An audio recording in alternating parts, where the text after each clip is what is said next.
Expect more right now.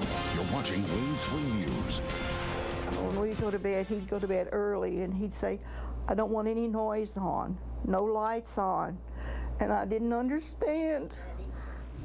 When a loved one is facing a disease, it's often hard to fully comprehend what they're going through. Well, you can sympathize with them, but you don't really know what it's like to walk in their shoes. Thanks for joining us. I'm Dawn G. And I'm Janelle McDonald. Wave 3 News reporter Shannon Kogan had a chance to experience what someone with Alzheimer's is facing through a virtual dementia tour, and she joins us now to talk about what this was like. Well, Janelle and Dawn, for me, this was truly eye-opening. Alzheimer's is the most common form of dementia. So many of us have a loved one who's been diagnosed with it. For me, it was my great-grandmother. But until I took part in the virtual dementia tour, I had no idea how incredibly frustrating it is to live life this way. We want to let you know the demonstration I took part in uses some flashing lights. Brenda and James Loy have been married for 53 years. Over the last 5 years, he's become less like the man she's known. My husband's a retired Methodist minister. He never had to use notes. He was valedictorian of his class. It was very traumatic. That's when James started showing signs of Alzheimer's, forgetting what he was doing, putting on 2 pairs of pants, saying noises were too loud. Brenda, if you could only know what's going on in my mind, what's happening in my head. Put your glove on your right hand. Now, for the first time, Brenda is about to experience some of what's happening in his head through a virtual dementia tour put on by the Senior Living Center Allegro. And I'm going to go through it as well. First, gloves with kernels are put on our hands and some fingers taped together. We are making your fingers impaired like somebody that has arthritis. Goggles that obstruct our vision are put on. Alzheimer's affects the ability to see. And we're given headphones feeding into our ears a constant blur of noises that sounds like this. Someone with Alzheimer's loses the ability to screen out sounds. You're going to learn where the frustration and the agitation and the anger comes from. Brenda and I are put separately into dark rooms and told to do simple tasks. Play 7. I couldn't even decipher any of the instructions.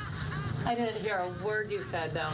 I have no idea what I'm supposed to do. Once in the room, I immediately felt lost. They lose the ability to screen out lighting, and that's the purpose of the strobe lights. Oh my gosh, it was loud.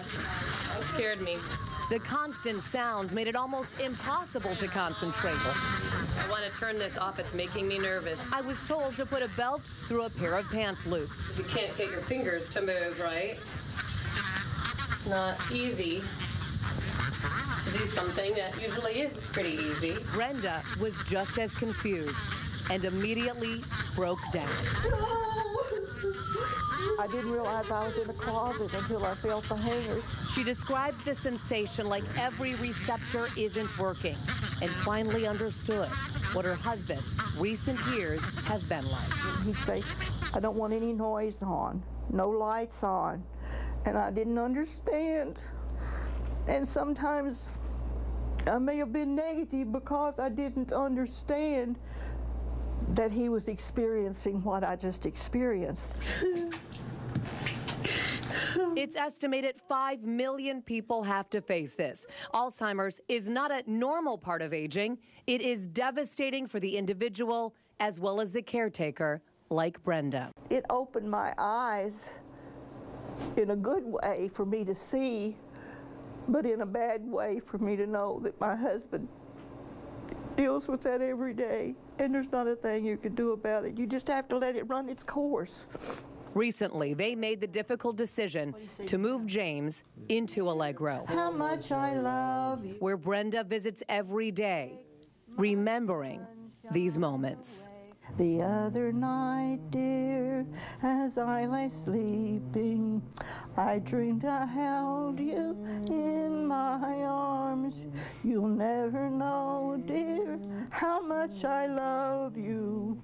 Please don't take my sunshine away.